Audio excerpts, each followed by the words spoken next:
کریم صلی اللہ علیہ وسلم جب مدینہ شریف میں آئے نا تو دیکھا کہ لوگ خوشی مناتے ہیں نوروز اور مہرگان 2 دن میں. بالکل ٹھیک. تو نبی کریم صلی اللہ علیہ وسلم مہرگان یہ 2 دن تھے جاہلیت کے, یہ 2 دن جاہلیت میں خوشی کے تھے, ان کے نام تھے نوروز اور مہرگان.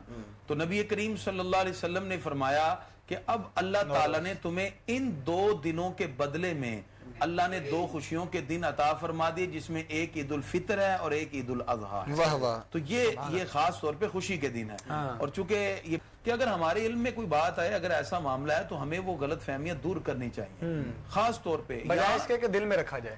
اور پھر لوگ بڑھانے والے بھی ہیں, وہ معاملات کو 1 سے 4 بنا دیں گے, وہ پہلے ہوتے ہیں. جی ایسے لوگوں سے ہمیں بچنا چاہیے, بالکل. یہ لوگ تو ہیں, ظاہری بات ہے, انہوں نے آپ کے وہ محبت کے معاملات کے اندر کہیں نہ کہیں رکاوٹ ڈالنی ہوتی. تو ایسے معاملات میں رشتوں کو جوڑنا چاہیے. صلہ رحمی بہت بڑی نعمت ہے, اور اسی وجہ سے کہا گیا کہ جب عید آدھا عیدوں سے بنی, اس کا معنی لوٹ کر آنے والی خوشی. عید کا مطلب یہ ہے. تو یہ لوٹ کر آنے والی خوشیاں ہیں جو اللہ تعالیٰ ہمیں عطا فرماتا ہے.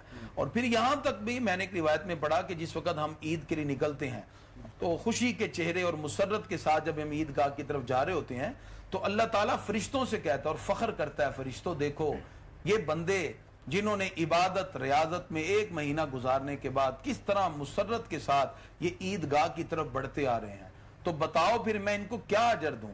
تو فرشتے عرض کرتے ہیں یا اللہ جب مزدور مزدوری پوری کر لیتا ہے تو اس کو اجر دیا جاتا ہے. تو اللہ تعالیٰ فرماتا ہے پھر گواہ ہو جاؤ کہ جتنے لوگ اس عیدگاہ میں شریک ہوئے ہیں میں نے ان کو اس عیدگاہ میں جانے سے, گھر میں جانے سے پہلے ان کے لیے مغفرت کا پروانہ جاری فرما دیا. تو یہ کتنی بڑی سعادت کی بات ہے. تو وہ اجتماعی, کیونکہ اجتماعی عبادت تو اللہ کو ویسے بہت مقبول ہے.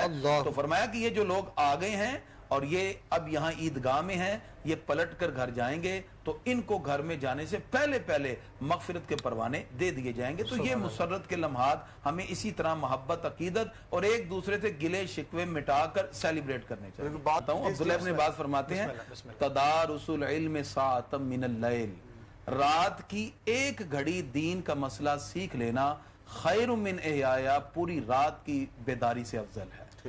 یہ مشکات المصابیح کے پہلے جلد میں موجود حدیث. اس سے مطلب کہ آپ کوئی ایک دین کا مسئلہ, کوئی بھی رسول اللہ صلی اللہ علیہ وسلم کی شریعت کی بات سیکھ لیں, ایک مسئلہ حدیث کے مطابق تدارس العلم ساعتا من اللیل, رات کی 1 گھڑی دین کا مسئلہ خیر من احیاء, پوری رات کی عبادت سے بہتر ہے. تو کم از کم آپ رات کے اندر کوئی ایک بات, کوئی نبی کریم صلی اللہ علیہ وسلم کی شریعت کا کوئی ایک مسئلہ ہی پڑھ لیں, اس پر بھی اللہ تعالیٰ اجر و ثواب عطا فرمائے گا. تو اس لیے ہمیں اب یعنی کنڈیشن یہ ہے ہمارے ہاں جو صورتحال ہے نا, ایسا آپ کے ساتھ بھی ہوتا ہے. جی میں عرض کرنے لگا ہوں نا کہ ہم میں سے ہر بندہ نا اپنا معاملہ دوسرے پر ڈال دیتا ہے. یہ کنڈیشن, یہ ہمیں رویے چینج کرنے چاہیے. دیکھیں نا, ایک آپ کے اندر تھوڑی سی خشیت, تقوی, طہارت, پاکیزگی, اللہ کا خوف, یہ کیفیات رمضان میں پیدا ہوئی, پریکٹیکلی پیدا ہوئی. اب اس کو تھوڑا سا کنٹینیو بھی کریں. یہ نہ ہو کہ آپ کہیں جی ہماری حکومت جاری ہے, کل بتی نہیں ہے کہ تو ہم ذمہ دار نہیں ہیں. بھئی اگلے دن کے لیے آپ نے بالکل ہی سب کچھ چھوڑ دیا. اثرات اس کا مطلب نہیں ہے. حضرت عمر فاروق رضی اللہ عنہ, آپ کے تو معاملات کے اثرات 200 سال تک نہ ختم ہوئے. اس کا مطلب ہے یہ نہیں کہ آپ کہہ رہے ہیں جی اب چاند نظر آ گیا, آگے کا معاملہ ہمارا یکسر مختلف ہو. کیا مثال دی آپ نے. میں نے تو اس لیے کہا نا کہ فوراً آپ اس کو چینج نہ کر دیں, تو کم از کم اس کا اثر تو رہے. اور اگر اثر نہیں ہے, اس کا مطلب ہے کہ آپ نے پھر گزارا کیا ہے. وہ 1 مہینہ جو پریکٹیکلی ہمیں کہا گیا, امپلیمنٹیشن تھی نا ہمارے اندر کہ آپ نے روزہ رکھنا ہے اور آپ نے یہ محسوس کرنا ہے کہ اللہ رب العزت دیکھ رہا ہے. تو کم از کم آپ اس چیز کو کنٹینیو کریں. ماہ رمضان المبارک جو ہے وہ اختتام تک پہنچا ہے, لیکن اللہ تعالیٰ کی رحمتیں تو ختم نہیں ہوتی ہیں, وہ تو جاری و ساری ہیں. آپ نماز بھی اسی طرح پڑھتے رہیں. آپ کوشش کریں عید الفطر کو جہاں جہاں سیلیبریٹ کریں, وہاں جہاں تک ہو سکے لوگوں کے حقوق کا خیال رکھیں, غریبوں کا خیال رکھیں, عبادت ریاضت کا اہتمام کریں, اور خاص طور پر رات کو کچھ نہ کچھ وقت نکال کر کچھ نہ کچھ عبادت کر لیں, کوئی دین کا مسئلہ ہی سیکھ لیں. اس سے بھی بہت سا اجر اور ثواب اہل ایمان کے لیے مختص ہوتے ہیں. کوئی کتاب ہی پڑھ لیں, بکس تو گھر میں ہوتی ہے اسلامی نا, کوئی ایک مسئلہ کتاب سے سیکھ لیا, سمجھ لیا, تو وہ بھی ایک سمجھنے والی بات. وہ دین کا مسئلہ سیکھ لینا, 2 نفر پڑھ لے گا, تھوڑی سی اور آسانی وقت اتنا ہی آ جائے گا. سلام سے کالر ہیں, کافی دیر سے ہولڈ پر ہے. جی السلام علیکم. جی مجھے روزوں کے بارے میں سوال کرنا تھا. جی کیجیے سوال. جو بیماری کی وجہ سے روزے رہ جاتے ہیں تو اس میں ایک فدیے والی بھی ایک سہولت ہوتی ہے اور ایک یہ کہ روزے رکھنے ضروری ہوتے ہیں. اچھا تو اگر کسی کو روزے رکھنے مشکل لگتے ہو صرف اور ویسے یعنی کوئی شدید بیماری کا عذر نہیں ہو بلکہ مشکل لگتے ہوں بہت عام دنوں میں, تو کیا وہ روزہ چھوڑ سکتا ہے ٹھیک ہے اور وہ فدیہ دے سکتا ہے؟ ایک اور سوال ہے. جی کیجیے. جی بالکل کیجیے. میں نے ایک دفعہ آپ سے یہ گزارش کی تھی کہ خواتین اور مرد یعنی ازدواجی زندگی خاص طور سے اس کے حوالے سے کوئی ایک پروگرام ہو جاتا تو بہت اچھا تھا, لیکن اب تو اس کا ٹائم نہیں ہے. تو کیا یہ ایک بات تو مجھے یہ پوچھنی ہے کہ یہ پروگرام آپ کنٹینیو کریں گے خصوصاً مولانا سہر وردی صاحب کے ساتھ, کیونکہ ان کے جوابات سے مجھے بہت یعنی مختصر اور جامع جوابات سے مجھے ایک وہ علمی تشنگی دور ہو جاتی ہے. ٹھیک. دوسری جو سوال ہے وہ یہ ہے کہ عام طور پہ یہ سوالات میرے پاس آتے ہیں میری دوستوں کی طرف سے اور میرا جو حلقہ ہے کہ خواتین کی پوزیشن اللہ تعالیٰ نے اتنے ویک کیوں رکھی. تو میرا علم ناکافی ہوتا ہے یہ بتانے کے لیے. مثال کے طور پہ ایک سوال یہ آیا کہ جو رشتہ ہے میاں اور بیوی کا اس میں مقصد وہ اتنا کمزور کیوں ہوتا ہے کہ اگر کوئی انسان کفر بکے تو اس کا نکاح ٹوٹتا ہے, اس کی اماں اور بہنوں کا رشتہ کیوں نہیں ٹوٹ جاتا. اچھا جی ٹھیک ہے. تو اس طرح کے مشکل سوالات.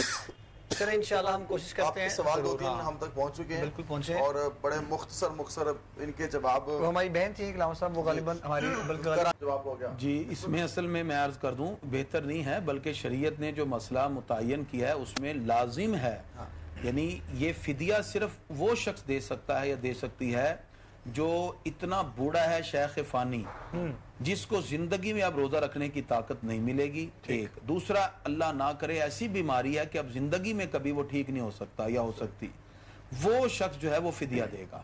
فقہاء نے یہاں تک بھی لکھا کہ ایک بندے نے یہ سمجھ کے یا ڈاکٹر سے پوچھ کر یا اپنے گمان کے مطابق کہ مجھے زندگی میں کبھی طاقت نہیں ملے گی, فدیہ دے دیا, پھر اللہ نے اس کو طاقت دے دی, وہ فدیہ صدقہ ہو جائے گا, روزہ پھر رکھنا پڑے گا. تو قضا جو ہے وہ لازم ہے. جی قضا لازم ہے, تو اس کو اپنے جتنے روزے چھوٹے ہیں اس کی قضا کرنا پڑے گی, فدیہ نہیں ہوگا. اکثر یہ بھی جواب دیجیے گا, وہ کہہ رہی تھی کہ جس طرح ماں اور بیٹے کا یا بہن بھائی کا ایک رشتہ ہے وہ ٹوٹتا نہیں ہے, اور میاں بیوی کا اتنا رشتہ کیوں کمزور ہے کہ وہ کچھ کہہ دیا جو طلاق کی بات ہوتی ہے تو ٹوٹ جاتا ہے, اتنا نازک کیوں رکھا گیا ہے؟ شریعت مطالعہ کے اندر جو چیزیں نسب سے ثابت ہوتی ہیں وہ تو نسب ہے, اس کو تو کوئی چینج نہیں کر سکتا, ٹھیک ہے نا. اب یہ جو ہمارے رشتے ہیں, ماں باپ کا رشتہ ہو گیا, بہن بھائیوں کا رشتہ, یہ نسب سے ثابت ہوتا ہے, اور نسب سے ثابت ہونے والی چیز کہنے سے نہیں ہوتی.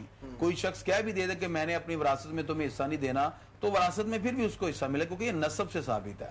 اور جہاں تک معاملہ ہے نکاح کا جو تعلق ہوتا ہے وہ نسب سے ثابت نہیں ہوتا, بلکہ وہ ہم اپنے معاملات کو دیکھتے ہوئے لڑکا اور لڑکی کا آپس میں نکاح کر دیتے ہیں. یہ رشتہ اور انداز میں وابستہ ہوتا ہے, اور بہن بھائیوں کا رشتہ وہ نسب کی وجہ سے ہوتا ہے. تو نسب کا تعلق کبھی نہیں ٹوٹے گا, کیونکہ اس کے لیے مدار ماں باپ ہیں, پھر انہی کے ریفرنس سے ہے. اور باقی جو نکاح ہے ظاہری بات ہے کہ وہ خود ہم جوڑتے ہیں, خود ہم قبولیت کراتے ہیں, جاب و قبول, اس کے بعد اگر اس کے سارے معاملات پائے جائیں تو پھر وہ نکاح کا بندھن ٹوٹ بھی سکتا ہے. نفلی روزوں کا گفتگو ہو رہی تھی, 6 نفلی روزے عید کے بعد جو رکھے جاتے ہیں. عید الفطر کے بعد جو احادیث مبارکہ میں ذکر ہوتا ہے کہ اس کی کئی احادیث ہیں فضیلت پر, جس کو ہم شوال کے 6 روزے کہتے ہیں. اس کے بارے میں جو روایات آتی ہیں اس میں ایک روایتی ہے کہ جس نے ماہ رمضان کے پورے روزے رکھے اور اس کے بعد اس نے شوال میں 6 روزے رکھ دیے, تو وہ ایسے ہی ہے جیسے اس نے پورا سال روزے رکھے. شوال کے 6 روزے رکھنے کا یہ اجر ہے. یہ کب رکھنے ہیں؟ اچھا وہ بھی میں بتانے لگا ہوں. اس کے اندر بعض عوام الناس میں مشہور ہے کہ عید کے فوراً بعد ایک روزہ رکھیں, اس کے بعد باقی, یہ ضروری نہیں ہے, شوال میں پورے کریں. پھر یہ بھی مشہور ہے کہ اکٹھے 6 رکھیں تو قبول ہوں گے ودر نہیں, کیونکہ نفلی عبادت ہے. تو اس کو آپ عید کے فوراً بعد شروع کر دیں, کیونکہ عید کے دن تو روزہ نہیں ہوگا. سال میں 5 دن ایسے ہیں جن میں روزہ رکھنا حرام ہے, منع ہے, ٹھیک ہے. اس میں ایک عید الفطر کا, اور باقی 4 دن عید الاضحیٰ میں, یعنی 10, 11, 12, 13, یہ 4 دن عید الاضحیٰ کے ساتھ اور 1 دن عید الفطر کا. یہ 5 دن پورا سال میں روزہ رکھنا حرام ہوتا ہے, منع ہوتا ہے. 10, 11, 12, 13, 14, 10, 11, 12, 13 وہ عید کے 3 دن بھی آگے نا. اور ایک بڑی عید کا ایک دن اور آگے 3 اور دن بنا 4 وہ گئے اور ایک عید الفطر کا. یہ 5 دن تو روزے رکھنا بالکل منع ہے. اس سے جو لوگ کفارہ وغیرہ روزے کا دیں گے 60 روزوں کا تو وہ ان دنوں میں شروع نہ کریں کہ درمیان میں یہ دن آ جائیں کیونکہ یہ ممنوعات میں سے ہیں. وہ اتنے اچھے نہیں ہے کہ عید کے دن روزہ رکھ رہے ہیں جو چھوڑا ہوتا ہے. عید کے بعد یعنی کہ اگر شروع بھی کریں تو میں نے وہی عرض کیا نا کہ اس میں ذی الحج کا نہیں آنا چاہیے وگرنہ یہ تاریخیں آئیں گی تو ان کو آگے جانا پڑے گا. ایک بات. دوسری بات یہ ہے کہ ایک روایت میں آتا ہے نبی کریم صلی اللہ علیہ وسلم نے ارشاد فرمایا جس نے ماہ رمضان المبارک کے روزے رکھے اس کے بعد شوال کے 6 روزے رکھے اس کے گناہ ایسے معاف ہو جاتے ہیں جیسے آج ہی ماں کے پیٹ سے پیدا ہو. واہ واہ یعنی مکمل طور پر گناہوں سے بری ذمہ ہونے کی بشارت نبی کریم صلی اللہ علیہ وسلم نے ارشاد فرمائی. تو اب اس کا طریقہ کار کہ ماہ رمضان المبارک کے روزے مکمل کیے اس کے بعد پھر 6 روزے الگ الگ کر کے رکھ لیں تو بھی ٹھیک ہے. عید کے دن کے بعد سے شروع کر دیں تو بھی ٹھیک ہے. جدا جدا کر کے رکھ لیں اکٹھے رکھ لیں ٹھیک ہے. اور کچھ اب آپ کہتے ہیں جی ہمارے کچھ روزے رمضان کے بھی رہتے ہیں تو رمضان المبارک کے جو روزے رہتے ہیں وہ پہلے قضا کریں گے چونکہ پہلے فرض ہیں نفل بعد میں ہے تو پہلے وہ مکمل کریں اس کے بعد پھر وہ نفلی روزے جو رکھنا چاہیں شوال کے تو وہ رکھ سکتے ہیں لیکن پہلے جو روزے چھوٹ گئے ان کی قضا کریں گے. تو اس طرح جو شوال کے روزے ہیں ان کی بہت سی فضیلت وارد ہوئی ہے. ماہ رمضان المبارک کے بعد یہ 6 روزے رکھنے سے بہت سا اجر ثواب بھی ملتا ہے لہذا اس میں پورا سال روزہ رکھنے کا ثواب بھی ہے. گناہوں سے پاک ہو جانے کا اجر کا خصوصی طور پہ نبی کریم صلی اللہ علیہ وسلم نے مجدہ سنایا. لہذا میں چاہیے اگر ہم صرف 6 روزے اور شوال میں رکھ لیں تو اس سے اللہ تعالیٰ بہت سا اجر اور ثواب عطا فرماتا ہے.